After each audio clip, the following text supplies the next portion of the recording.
সড়ক ভবনে আগুন দেওয়া, আমি জানি আরো লিস্ট আরো বড় ছিল। তো সেগুলোর কার্যক্রম তিনি নাকি নির্দেশ দিয়েছেন। অথচ তিনি সেই সময় জুলাই আন্দোলনের সময় এগুলোকে নিয়ে আহ, জনতার সামনে এসে কথা বলেছেন, এবং এগুলোকে নিয়ে আমরা অনেকে ট্রল করেছি, নাটক কম করো প্রিয়, মানে, এবং উনি যে স্বজন হারানোর বেদনার সেই যে কাহিনী সবসময় বলেন, সেটাকেও তিনি এখানে রিলেট করেছিলেন, সেটা নিয়ে অনেক ট্রল করা হয়েছে সোশ্যাল মিডিয়ায়।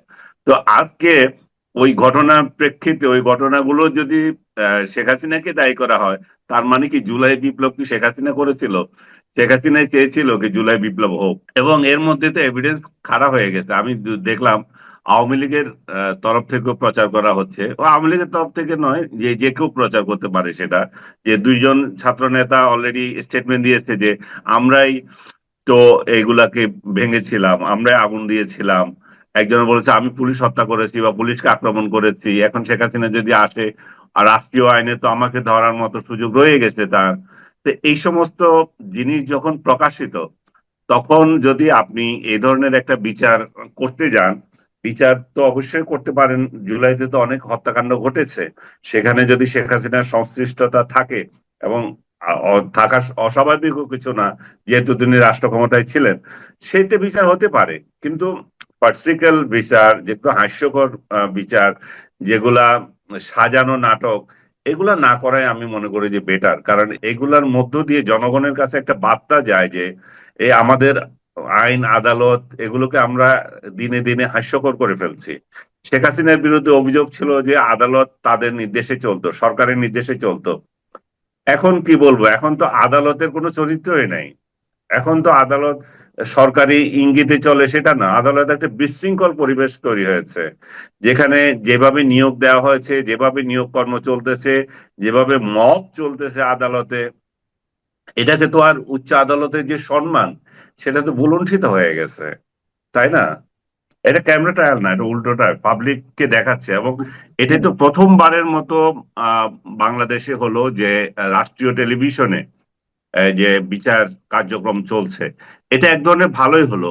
দুই ধরনের এটা ক্ষতি আছে। এক ধরনের ক্ষতি হচ্ছে যে মানুষ, আপনি ওই সিনেমাতে যেরকম দেখেন না, বিচার হইতেছে, তারপর পেছনের লোকগুলো চিৎকার দিয়ে ওঠে যে না না এটা অন্যায় হচ্ছে, তাহলে মানে কি দাঁড়ায়, বিচারক তার কার্যক্রম ঠিক মতো করতে পারে না, একটা জনচাপ তার উপর তৈরি হয়।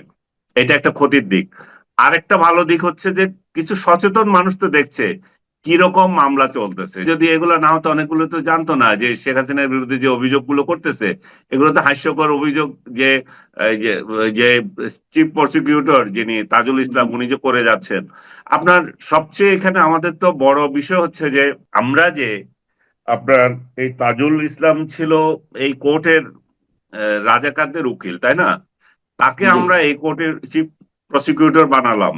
এটাই তো একটা রাষ্ট্রপক্ষ। আইনের বড় ধরনের বরখেলাপ হলো। এটা এই বরখেলাপ খুব শিগগির, মানে খুব নিকটে আমরা দেখলাম।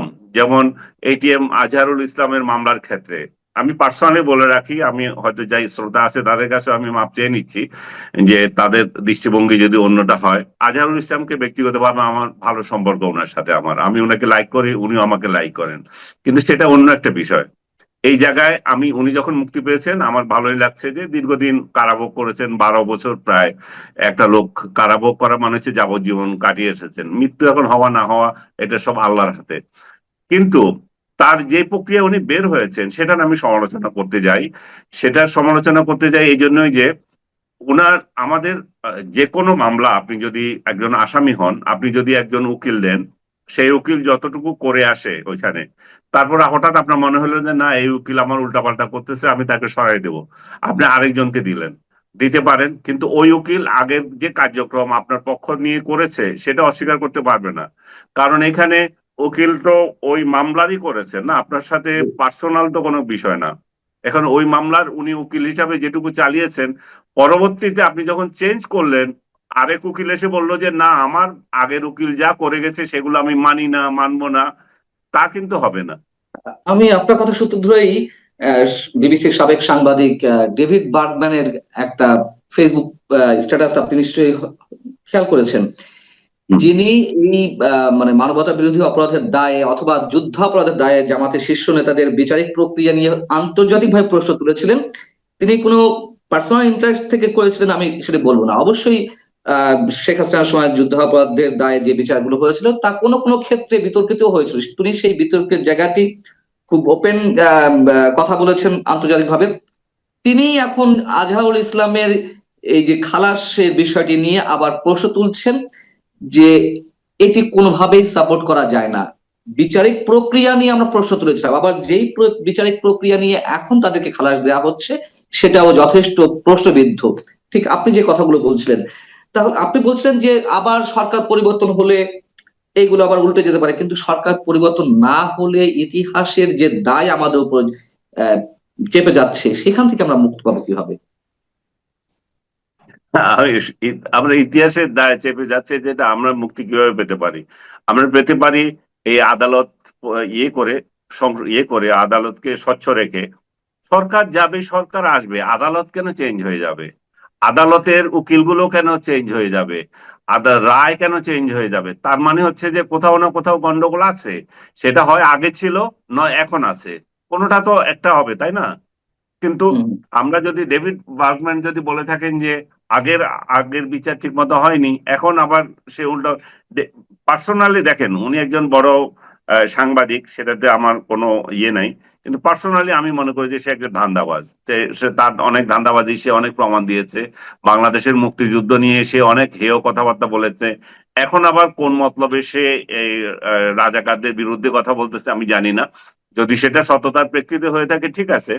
এখন যে যেই যে প্রক্রিয়ায় আজহার সাহেব মুক্তি পেলেন, আমি তো বললাম পার্সোনালি আমার জন্য ওনার জন্য আমার ফিলিংস আছে, কিন্তু যেই প্রক্রিয়ায় উনি মুক্তি পেলেন সেটা পছন্দ হয় নাই আমার।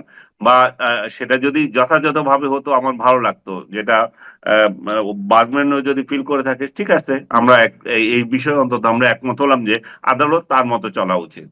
আহ আপনি নিজেও আপনার নিজের পডকাস্টে নিজে মন্তব্য করছিলেন যে আগে সরকার বিচারিক প্রক্রিয়া নিজের পক্ষে নেওয়ার জন্য যে ধরনের কাজ করেছে এখন কি তার ঠিক উল্টোটা ঘটছে, এবং আপনি নিজেও বলছেন যে বিচারিক প্রক্রিয়াকে কেন সরকারগুলো তাদের নিজেদের পক্ষে নেওয়ার চেষ্টা করবে।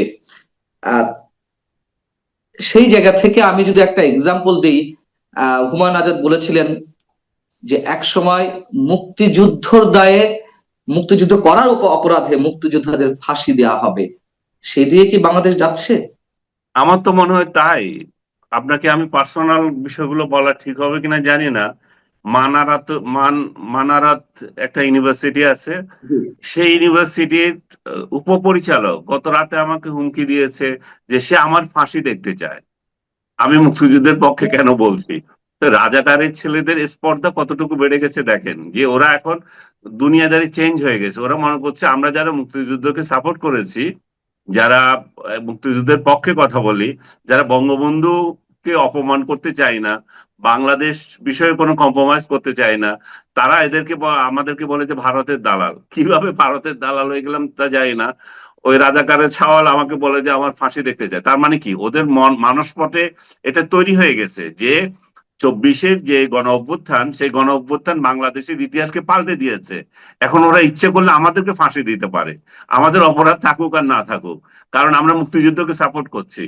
তার মানে হচ্ছে যে এখন যারা মুক্তিযোদ্ধা, তারা খুবই অপাঙ্ক্ত ব্যক্তি, তাদেরকে যে কোনো ভাবে যে কোনো কিছু করা যায়, এবং মুক্তিযুদ্ধকে যারা সাপোর্ট করে তাদেরকেও যে কোনো ভাবে অপমান করতে পারে।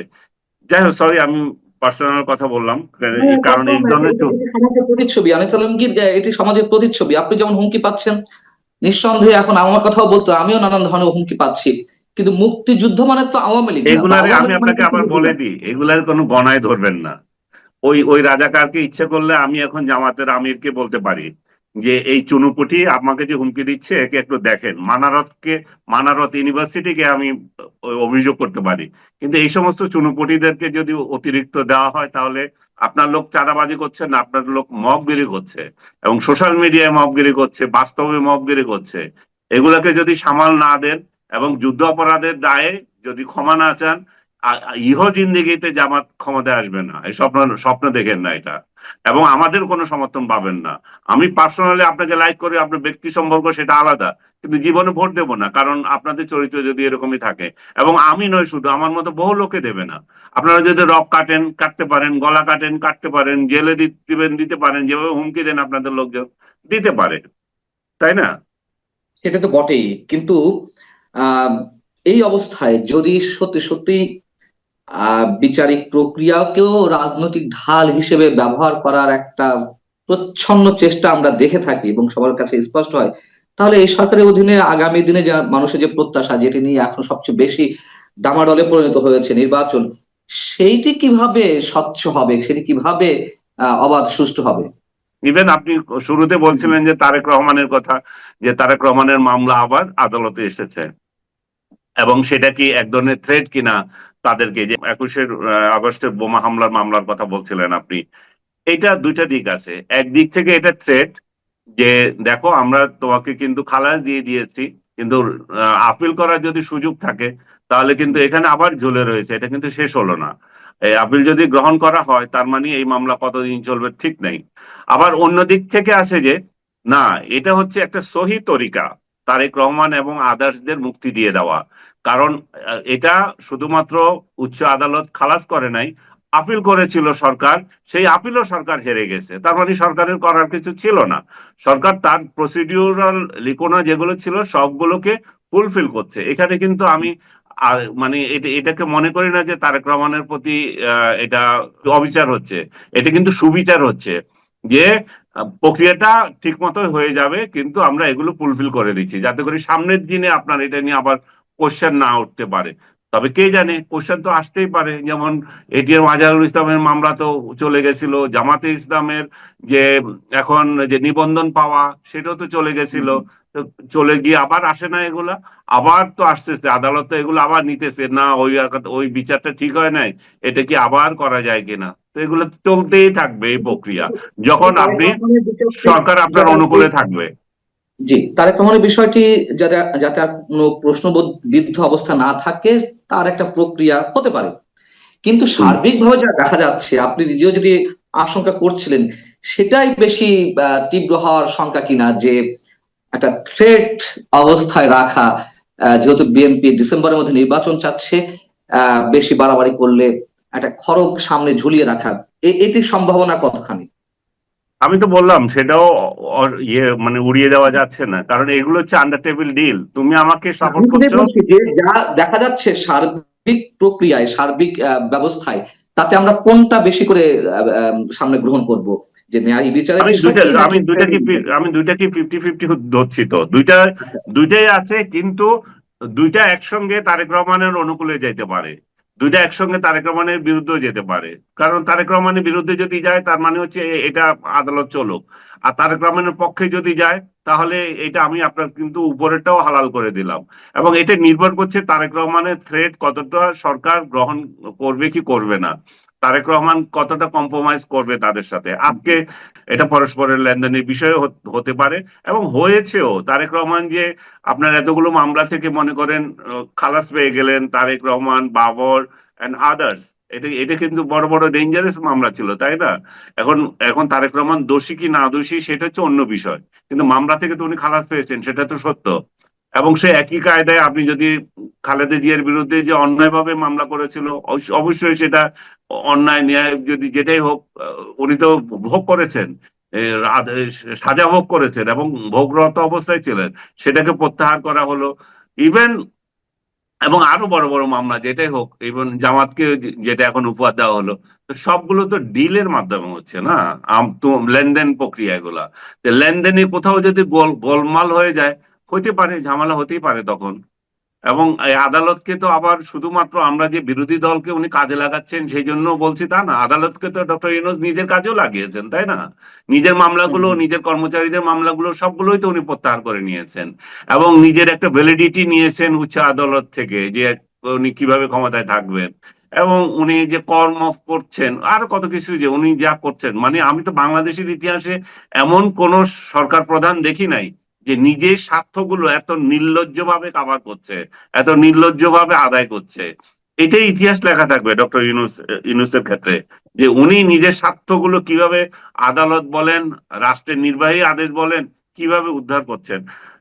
এই যে বিচার হচ্ছে, যে শুরুতেই যে কথা বলছিলেন যে যুগ পাল্টে গেলে কি হয়, তো দেখেন হাসিনা কি ভেবেছিল তার তার বিরুদ্ধে এইভাবে হবে, শেখ হাসিনাকে এই এই আদালতে দাঁড়াতে হবে বা আদালতে তার মামলা উঠবে।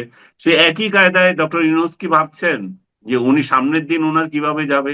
আমরা তো কেউ জানি না ডক্টর ইউনূসের পরিণতি শেখ হাসিনার থেকে আরো 100 গুণ বেটার, মানে বেশি হয় কিনা, তাই না? আম, আপনার কাছে আমার শেষ প্রশ্ন, ডক্টর ইউনূস প্রসঙ্গ যখন নিয়ে আসলেন এবং সাম্প্রতিক সময় তার যেই বক্তব্য অনেক বেশি সমালোচিত হচ্ছে, তিনি জাপানে একটি অধিবেশনে বললেন, সম্মেলনে, যে একটি রাজনৈতিক দল শুধুমাত্র চায় ডিসেম্বরের মধ্যে নির্বাচন, আর কেউ চায় না। এটির ব্যাখ্যা প্রধান উপদেষ্টা প্রেস উইং থেকে দেওয়া হয়েছে পরবর্তীতে অনেক বেশি সমালোচিত হওয়ার পরে, যে না, তিনি আসলে বলতে চেয়েছেন বড় রাজনৈতিক দলগুলোর মধ্যে একটি দল শুধুমাত্র ডিসেম্বর নির্বাচন চায়।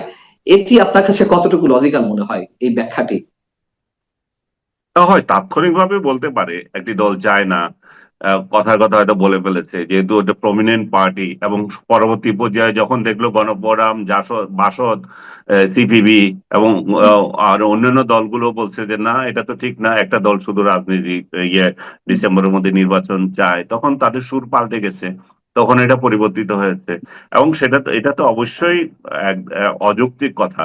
ইভেন একটা দলও যদি চায়, সেটাকেও তো আপনাকে কাউন্ট করতে হবে, কারণ এখন মাঠে আওয়ামী লীগ নাই, আওয়ামী লীগকে আপনি নির্বাসনে পাঠিয়ে দিয়েছেন, আর মাঠে দল আছে 2-3টা বড় ধরনের দল।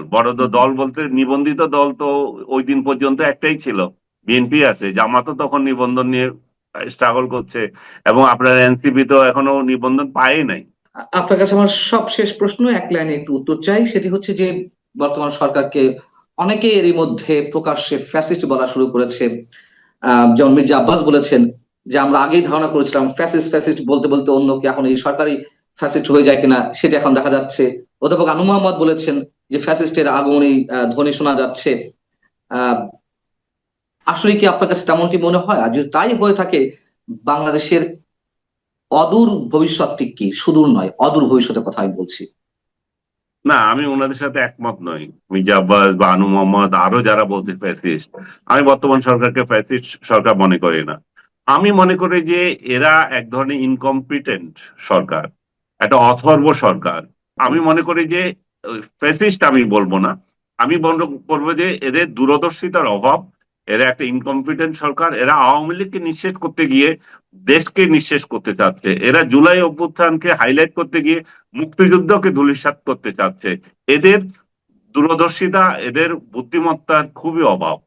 অনেক ধন্যবাদ সাংবাদিক আনিস আলমগীর আমাদেরকে সময় দেওয়ার জন্য।